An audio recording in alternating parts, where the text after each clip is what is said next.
Otra cosita que quería decirles a la hora de cultivar, algo importantísimo es cultivar algo que nos guste. También algo también que a mí me gusta es que sea rápido, ¿no? Que poder ver cómo me está yendo, pero no hay nada más lindo que cultivar cosas que realmente nos gusten. Porque me ha pasado de cultivar quizás rabanitos o cosas así y después digo, pero no me gusta tanto el rabanito, ¿no? Y más si es una huerta para nosotros mismos. Si ya es comercial, bueno, sí, podemos ver qué tiene más valor o que me pueda dar mejores resultados, pero a mí me gusta mucho poder decir qué quiero comer, ¿no? Y también algo interesante es qué cosas son las que no quiero comer en la verdulería.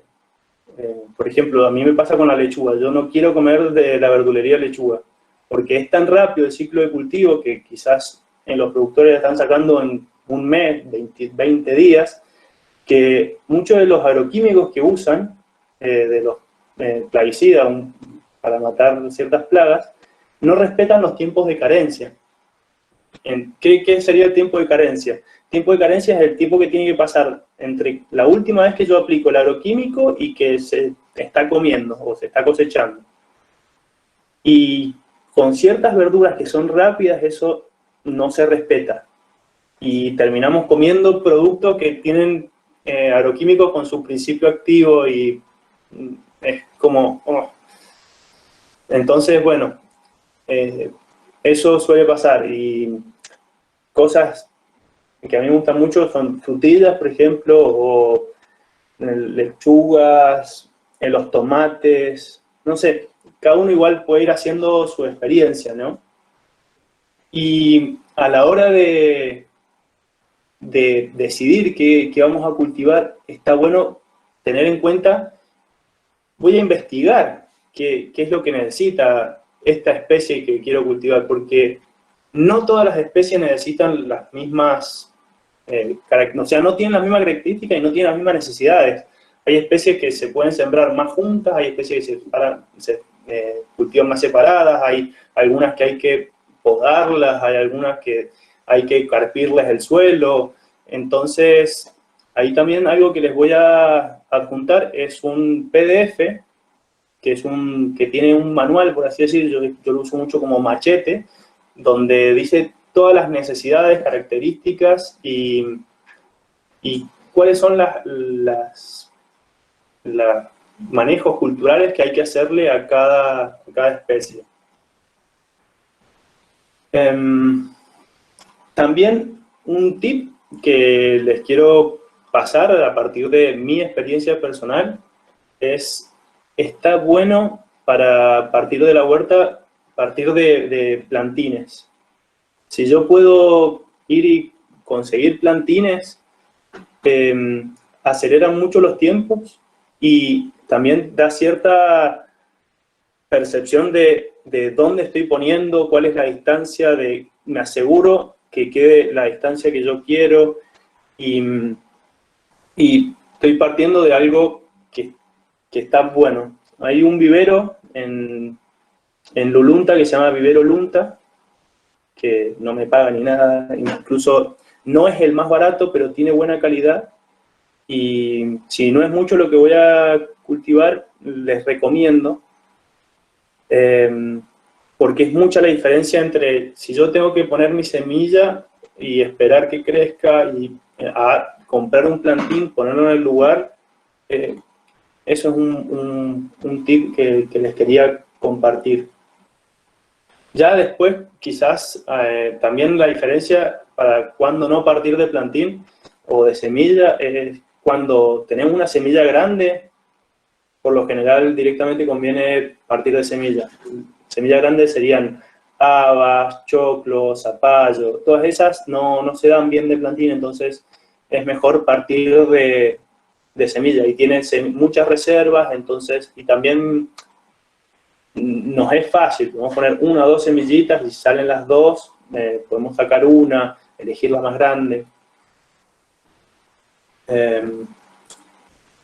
Otro punto que me había notado es la diversidad en la huerta.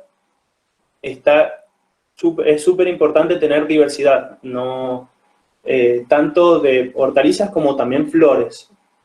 Las flores en la huerta son muy importantes. Hay muchos insectos que controlan otros insectos. Por ejemplo, una plaga de nuestra huerta pueden ser los pulgones. Y para combatir los pulgones hay un enemigo natural que son las vaquitas de San Antonio. Ellas cuando su estadio, cuando son pupas o cuando son adultos, se alimentan de pulgones. Entonces, en la vida se logra ese equilibrio. Pero para que cuando lleguen al estadio adulto sean fértiles, reproductivamente hablando, necesitan consumir polen dentro de las 6 horas cuando eclosionan. Cuando no eclosionan, sino cuando salen del estadio de pupa. Entonces, por eso necesitamos tener flores. Y también hay flores que atraen insectos benéficos, flores que atraen insectos que son más plagas, y dentro de, nosotros decimos, ¿pero por qué queremos tener unas flores que atraigan plagas? Y porque va a ser una planta trampa, por así decir. Va a hacer que las plagas, en vez de estar dentro de nuestra huerta, comiéndose quizás nuestra lechuga, va a estar comiéndose quizás ese tajete o esa caléndula o alguna flor, y vamos a tener las vaquitas de San Antonio que van a estar comiéndose esos pulgones. Entonces se va a lograr dentro de la huerta este equilibrio. Y también algo que es importante es la rotación de los cultivos. Y eso es, por lo general hay que tener en cuenta de que sean de familias de rotación.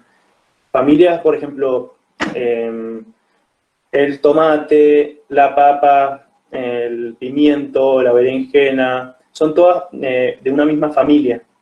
Entonces, donde yo cultivo estos tipos de cultivos un año, lo conveniente es pasar a otro tipo de cultivo, cultivar una lechuga o una zanahoria, para que no se incrementen las plagas sobre todo, y también que no consuman los mismos tipos de nutrientes.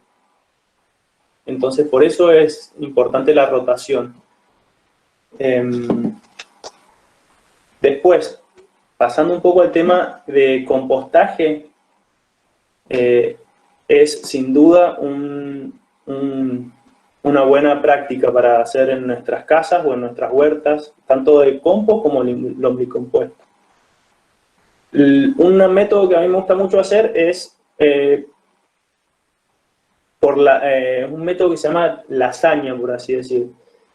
Yo les voy a compartir mi experiencia. Yo en mi casa tengo un tarro, un tipo balde, donde voy poniendo los restos vegetales del día, y cuando lo termino, cuando lo lleno, cuando creo que está suficiente, lo tiro a la pila que tengo en el patio. Ese mismo tarro lo lleno de hojas o pasto seco o algún material rico en carbono, y lo vuelvo a tirar. Después pongo un poco de tierra, lo vuelvo a tirar y por el final lo riego.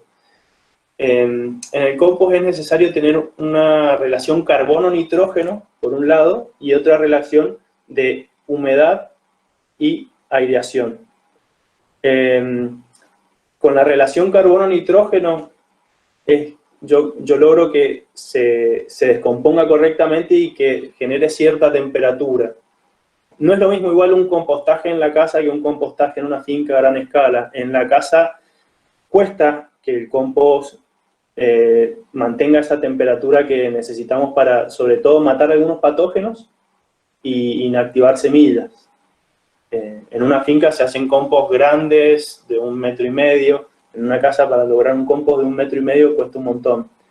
Lo que sí está bueno hacer es cada tanto voltear el compost con la pala, darlo vuelta, revolverlo un poco para que se airee, para que se mezclen las capas, mantenerlo húmedo. La humedad en el compost es fundamental. Tiene que tener una humedad de un 50% más o menos.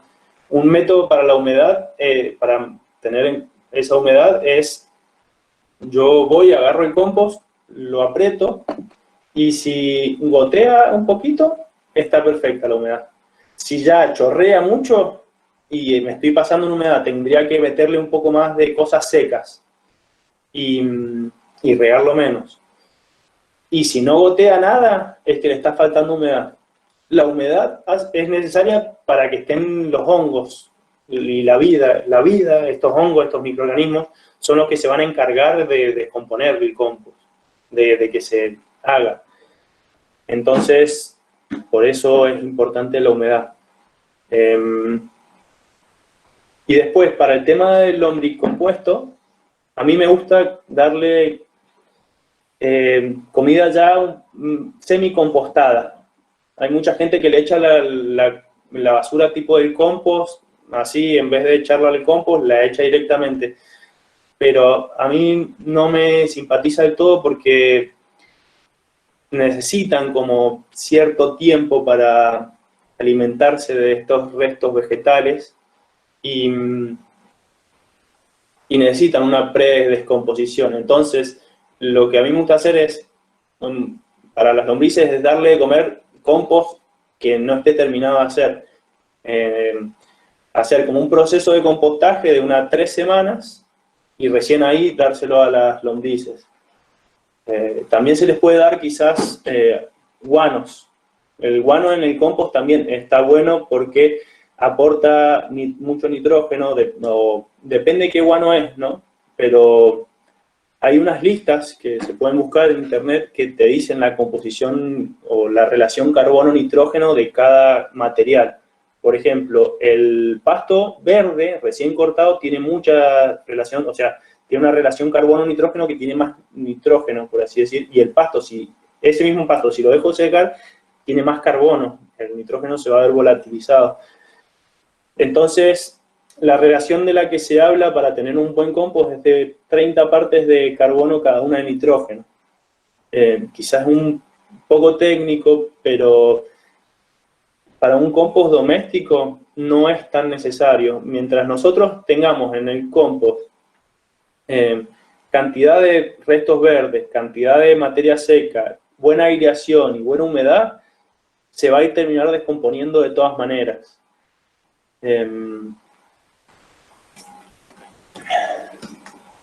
Yo algo que les quiero transmitir, que para mí es lo más importante de todo, es que se quiten el miedo de hacer su huerta, que experimenten, que lo hagan, que aprendan también haciendo. Está buenísimo poder leer un poco o leer bastante, lo que más podamos antes de hacerla, pero haciéndolo es cuando realmente se va aprendiendo de los mismos aciertos y errores.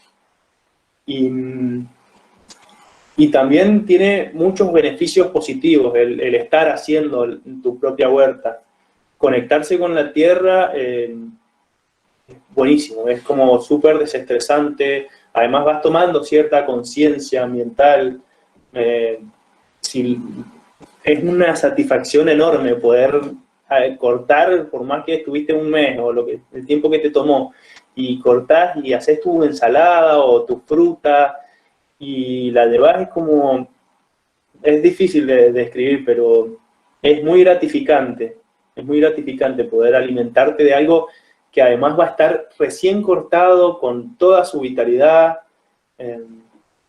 y algo que nos enseña también el poder producir son los ritmos naturales, nos enseñan esos ritmos naturales, ¿no?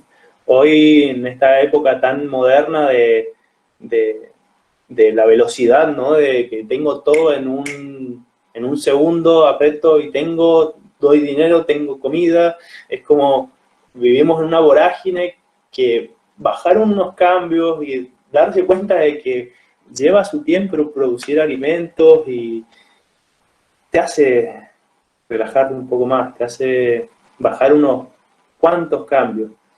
Y eso es lo que le quiero transmitir, más allá de los métodos, porque hay un montón de videos que si realmente tienen ganas, hay muchísimos videos donde se pueden seguir formando y pueden sacar las técnicas, pero es eso, anímense a hacer que, por más que sea poquito en una maceta, tiene su recompensa a nivel, no sé, más espiritual o más anímico, por así decirlo, ¿no? Y también algo que está bueno, que podemos hacer si tenemos tiempo y ganas, es el tema de, hay un montón de plantas medicinales, que capaz que yo digo, mira, no me interesa cultivar mi lechuga o mi acelga o mi tomate, pero vos sabés que estoy teniendo problemas, no sé, porque estoy muy estresado, entonces quiero quizás cultivar una melisa o un apio, eh, que son plantas que te pueden desestresantes, o una lavanda, manzanilla, valeriana. Hay muchas plantas que pueden ayudarnos así medicinalmente hablando y no tener que recurrir a una pastilla, y, sino tratar de sanarnos comiendo plantas, tomando té, elaborando nuestros productos. Eh, Quizás hay algunas plantas hasta desinflamatorias. Por ejemplo, si es para uso externo, una planta desinflamatoria muy buena es el llantén. Si es para uso interno, puede ser un llantén. Si es para problemas respiratorios, podemos usar eucalipto, romero. Y, y bueno, para finalizar, quería comentarles de esto de la alimentación viva. De ahí un montón de beneficios en esto de darse cuenta de que los alimentos están vivos, de que una lechuga, lo que sea, siguen respirando sus células una vez que están cosechadas. Entonces, realmente nos nutrimos de esa vitalidad y nos damos cuenta, por ejemplo, dejémosla afuera de la heladera, vamos a ver cómo sigue respirando esa planta y cómo se deshidrata. Y, y cuidar, no sé, como un poquito eso quería compartirles. También poder ver el tema de la observación, desarrollar la observación que requiere una huerta, poder ver los procesos, ver cómo vienen las abejas, polinizan. Es bastante mágico ese proceso de desarrollar la observación. No sé, Barbie, si querés. Nico, sí, primero, antes que nada, quería hacerte una pregunta, que yo creo que es el método que hace mi mamá. Yo no sé si le funciona bien o no, pero porque no he visto nada todavía que salga, pero bueno. Por ejemplo, hacer plantines de parte de lo que consumimos. Por ejemplo, si deja la parte final, digamos, de la zanahoria, dice que tiene la parte verde, y la pone en agua. O la lechuga, también el corazón, por ejemplo, ahora la tiene en agua. O tiene una semilla de palta que le ha clavado como unos palitos y le ha dejado la mitad en agua y después eso lo piensa trasplantar. ¿Eso es otro método, por ejemplo, que podemos utilizar? Y a mí no me gustan mucho esos métodos. Por ejemplo, la zanahoria se caracteriza por tener una raíz finita y larga, y esa raíz es importante, son los primeros estadios de la semilla, que larga una raíz bien finita, y después esa se va engrosando. En cambio, si yo intento producirla a partir de agua, lo que va a pasar es que primero nos va a salir las hojas, que eso sí va a salir bien, pero las raíces, si salen, van a salir como en cabellera, van a salir como, no va a ser una zanahoria, sino va a ser como algo distinto. Una cosa rara. Sí, sé que lo fomenta mucho en 10 ideas para tal cosa, esos canales de YouTube, pero no te va a salir la misma planta. Por ejemplo, algo que tiene semillas, por ejemplo, el pimiento verde, pimiento rojo, tiene las semillas, eso sí podemos usarlo para, digamos, de que compramos la verdulería para después luego plantarlo y hacer una propia planta de pimiento. Sí, las semillas te pueden salir, sí, son semillas. Si son viables, te van a salir. El tema es que si son semillas híbridas, no sabes qué te puede salir. Te puede salir una planta recopada o te puede salir una más o menos. Bien. Hay una semillera muy buena que no vende así como en grandes cantidades, pero vende semillas que son de polinización abierta, que no son híbridas. Entonces uno puede producir y volver a guardar esas semillas. El proceso de guardado tiene ciertas especificaciones para cada planta. Hay unas que son muy simples, que es cuestión de dejar que florezca y que sean las semillas y guardarlas. o guardar el fruto, y hay otras un poco más complejas, que hay que hacerle ciertos procesos. Pero yo recomiendo que si queremos guardar semillas o empezar a usar semillas, sea primero que nada, de que sepamos de qué planta es, de dónde viene o qué variedad, y que no es híbrida. Porque si no, no nos va a dar el mismo rendimiento, pero sí se puede, eso sí se puede guardar las semillas. Bien, entonces, perfecto, como para empezar yo mi huerta mañana, tendría que ver semillas que no sean híbridas, y si no, en este lugar que venden plantines, ya como más fácil para mí para trasplantar y hacer el cuidado. ¿Sí?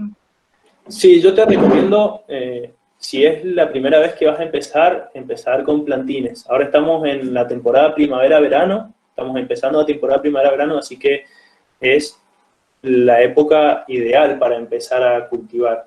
Nos va a permitir ahora tener una buena experiencia. Y eso, por ejemplo, si querés tener una lechuga mucho tiempo, lo que te recomiendo es conseguirte un plantín que no te va a salir muy caro. Por ejemplo, salen 5 o 10 pesos cada plantín. Entonces, no te va a salir muy caro. Y después, a la hora de cosechar una lechuga o una selga, cualquier planta de hoja, podemos ir sacando las hojas exteriores. Cuando está bastante grande, a un tamaño considerable, podemos ir sacando las hojas exteriores y la planta va a seguir creciendo igual. Las plantas estas plantas lechuga o qué sé yo, acelga, todas estas tienen un ciclo que primero generan muchas hojas en su proceso vegetativo y después empieza el proceso reproductivo, que es cuando saca una vara floral en el medio y después da las flores, y ahí en esas flores luego se transforman en semillas. Entonces, podemos incluso ir comiendo las hojas exteriores, y cuando empiece a formarse más alta, uno va a ir aprendiendo esos procesos, los puede ir viendo.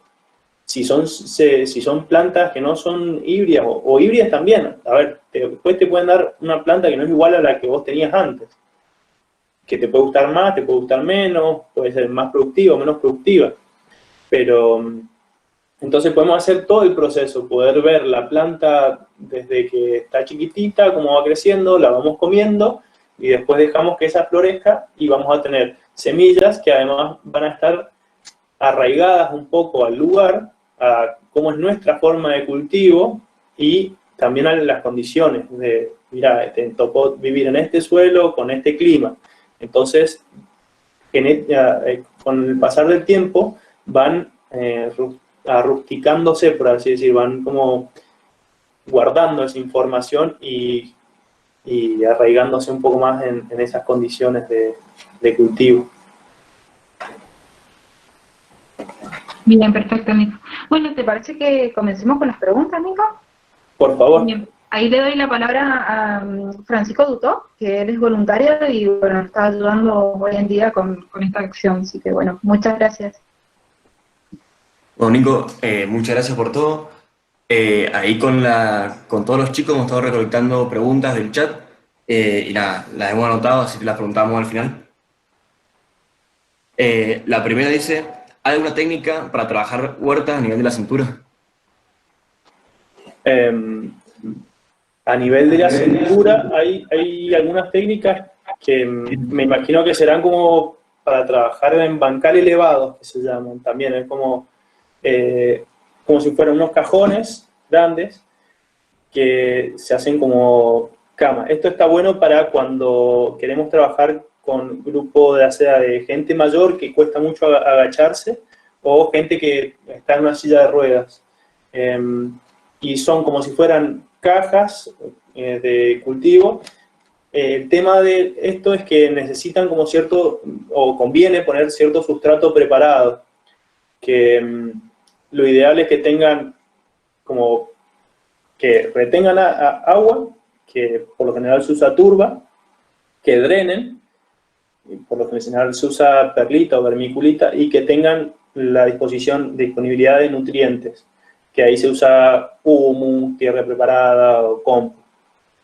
Entonces, es un método muy factible, pero el sustrato no es tan fácil o barato, por así decir. Pero sí, está muy bueno para trabajar en proyectos con con gente mayor o gente que está en silla de ruedas. Quizás eso responde a la pregunta, ¿no? ¿Y por qué digo que tenemos que usar estos sustratos? Más que nada porque son livianos también, eso es otro punto, son livianos, para que no se compacten tanto. Y también, bueno, hay alternativas, ¿no? Se puede usar, por ejemplo, en vez de perlita se puede usar arena. Mucha gente usa arena, ¿no? Que también permite que drene bien. Hay gente que le suele poner en el fondo una capa de piedras para también facilitar que drene. Es importante hacerle agujeritos, tiene que tener agujeritos. Si queremos que nos dure mucho tiempo, conviene ponerle algún plástico que proteja o alguna pintura que no sea tóxica. Entonces, existe y sí se puede. Hay mucha gente también que vende este tipo de contenedores ya preparados. Bien, muchas gracias. La segunda decía que qué alimentos recomienda que sembremos en esta época. O sea, plantar en esta época, qué alimentos. Bien, ahora estamos en la época que se puede plantar muchísima cantidad de cosas.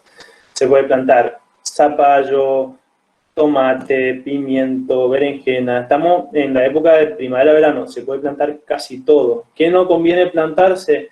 Y brócoli, coliflor, espinaca, son todas cosas que son más de temporada otoño-invierno. Entonces, si plantamos esas cosas ahora, lo que va a pasar es que se nos va a ir a flor mucho más rápido. No es que no se van a dar, ni que nos van a salir mal, sino que eso, vamos a tener una planta chiquitita y antes de que produzca todas las hojas o todo lo que nosotros queremos comer, va a terminar floreciendo y esas semillas no tienen un buen impulso, por así decir. Yo cuando quiero producir para guardar semillas, lo ideal es guardar semillas de la mejor planta, de una planta que se dio bien, que dio buenas hojas, que dio un buen fruto, porque eso también va a ser la información que traiga la semilla.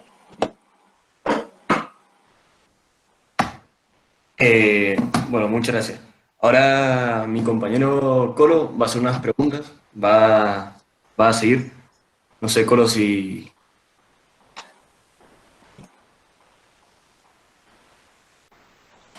Fran, no, la idea es ahora que hable mi mamá, Rosana Pravalli, licenciada en nutrición, y después hagamos las preguntas. Así que nada, le damos la palabra ahora a Rosana. No sé si está ahí.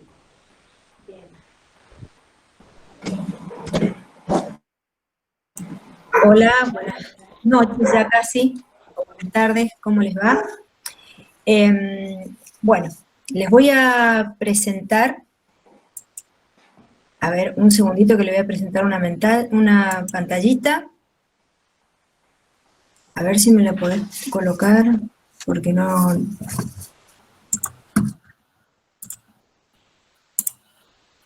Ahí está. Bien, ¿se puede ver el gráfico? Sí, se ve bien. ¿Se ve el gráfico? Bien, perfecto. Bueno, buenas tardes. Miren, yo voy a hablar sobre las verduras y las frutas en cuanto a su composición nutricional, qué beneficios nos traen para la salud y de alguna manera resaltar las virtudes y las cualidades que tienen estas frutas y verduras que se pueden producir en una huerta, porque hoy día hay un abismo muy grande entre lo que podemos encontrar en un supermercado, donde realmente desconocemos los orígenes, desconocemos los controles bromatológicos, los controles sobre los pesticidas y todos los agregados que se les pueden poner a los vegetales para que tengan mayor producción, mejor color. Entonces, por eso es que de la mano de una huerta orgánica va la nutrición. Y para comenzar, puse este gráfico, que bueno, es el gráfico de las guías alimentarias de la República Argentina, en donde es un gráfico que es un elemento educativo, es un instrumento educativo para enseñar a comer bien, a comer saludable, de una forma muy sencilla, apta para todo nivel cultural, que pueda, a través de un gráfico y de 10 mensajes, que implican este gráfico, se pueda conocer un poco cuáles son los alimentos, en qué proporciones, qué significa la variedad. Y bueno, voy a describir justamente la parte más grande de este gráfico, que es importante destacar, porque no sé si ustedes recordarán, antes había otro gráfico diferente que era como un óvalo, ¿sí? En donde los principales alimentos, ahí estaban las legumbres y los cereales. Y esto, de acuerdo a los estudios, a las metas alimentarias y nutricionales de nuestro país, y viendo los factores epidemiológicos, sociales, económicos y culturales, se ha ido cambiando. Porque se ha visto que en nuestros hábitos no está muy arraigado el consumo en cantidad y en variedad de frutas y de verduras. Por eso es que las guías se modificaron en el año 2017 y se hizo una actualización en donde la porción más grande de la gráfica lo ocupan las frutas y las verduras, nada más ni nada menos. Bien, ¿a quiénes está destinado esta enseñanza del gráfico? A todas las personas mayores de 2 años deberían aprender cuál es el contenido de este gráfico y qué es lo que nos está enseñando. Yo particularmente voy a hablar acá de las frutas y las verduras, en donde en cuanto a proporción, a cantidad, se indica que por lo menos en la Argentina, lo que dicen nuestras guías alimentarias, se debieran consumir 700 gramos de frutas y verduras por día, siendo que la FAO y la OMS indica como mínimo 400 gramos por día. Y bueno, los nutricionistas manejamos mucho los gramos, pero las personas no, por eso es importante traducirlo en algo gráfico, en algo cotidiano, como puede ser un plato. ¿Esto qué significa? Que por lo menos deberíamos consumir 5 verduras y frutas diferentes por día, en total, entre frutas y verduras diferentes por día. Por lo menos debiéramos incluir medio plato es decir, del plato total, la mitad del plato debería estar compuesto por verduras en el almuerzo y la mitad del plato debería estar compuesto también por verduras en la cena, y a eso agregarle 2 a 3 frutas del tamaño de un puño como máximo, ¿no? Porque, bueno, también producto de los fertilizantes, etcétera, tenemos bananas del tamaño gigante y bananas pequeñas. No tenemos un patrón de un tamaño, si yo les puedo decir, bueno, el tamaño de una banana, porque podemos encontrar bananas de 250 gramos y bananas de 120 gramos. Bien, y también las guías alimentarias tienen 10 mensajes. El tercer mensaje dice que hay que consumir a diario 5 porciones de verduras y frutas, que sean fundamentalmente las verduras y frutas de estación, porque son aquellas que van a ser producidas lo más cercano posible en tiempo al momento de consumo. Porque si nosotros consumimos frutillas en invierno, probablemente venga de lugares muy lejos y probablemente hayan sido cosechadas en tiempos también muy lejanos. Otra recomendación es, por supuesto, la buena higiene. La buena higiene, no debemos olvidar que no solamente es la higiene del suelo, de donde provienen las frutas y las verduras, sino también de la manipulación de las personas, que no podemos garantizar como si su manipulación, qué tan higiénica puede ser. Y aparte, que también está comprobado que un buen, por lo menos esos 700 gramos de frutas y verduras por día, alejan o reducen la posibilidad de contraer enfermedades crónicas no transmisibles que hoy día son de vanguardia, como pueden ser los triglicéridos altos, el colesterol, la obesidad, la hipertensión arterial, entre otras enfermedades tan frecuentes en nuestra población. Entonces, bueno, para cerrar un poquito el tema de estas guías alimentarias, solamente la porción que ocupan las frutas y las verduras, vemos que es el 45% del gráfico. Y después cabe destacar el grupo amarillo, en donde ahí también tenemos algunos vegetales que son los feculentos, y que son aquellos que nos dan energía. Y más allá de que está compuesto el grupo amarillo por cereales y legumbres, también está la papa, la batata, la mandioca y el maíz. Porque salen de la composición habitual que tienen las frutas y las verduras por su alto contenido en almidón, fundamentalmente. No hablé cuál es la composición química de las frutas y las verduras porque lo voy a decir un poquito más adelante. Bueno, y voy a cerrar este gráfico y ya vamos a hablar de otro tema. Bien. Cambiando de tema, es fundamental, si tenemos que hablar de frutas y verduras, conocer que nuestro país, originalmente en nuestra historia argentina, tiene que ver con el alto consumo de carnes y muy bajo consumo de frutas y de verduras. Antiguamente se les consideraba directamente el consumo de yuyos, es decir, así se los calificaba al consumo de frutas y verduras, los yuyos. Recién en las últimas décadas se ha ido incorporando como una fuente importante de alimentación. Entonces, estos hábitos alimentarios son los hábitos alimentarios son la forma de comportamiento de las personas frente a los alimentos. Cuando nosotros tenemos alimentos, generalmente no estamos pensando en nutrición, estamos pensando en tal vez, no sé, una reunión social, tal vez un cumpleaños donde vamos a comer una torta, tal vez estoy deprimido, entonces no tengo apetito, o que estoy ansioso y como de todo, y todos estos factores que son sociales, que son culturales, psicológicos y aún religiosos, atraviesan enormemente nuestra conducta alimentaria. Es decir, que pensar qué voy a comer o qué me hace bien para la salud muchas veces ocupa tercero, cuarto, quinto, sexto lugar.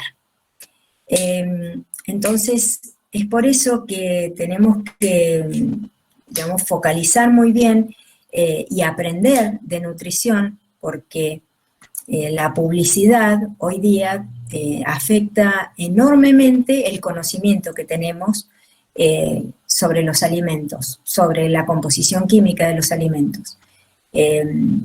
Nuestro organismo está formado de pie a cabeza por nutrientes, y son esos nutrientes los que tenemos que incorporar todos los días para poder renovar nuestras células, formar enzimas, formar hormonas. Y si nosotros solamente nos basamos en nuestras conductas basadas en los hábitos alimentarios, y a veces nos vamos por el camino equivocado.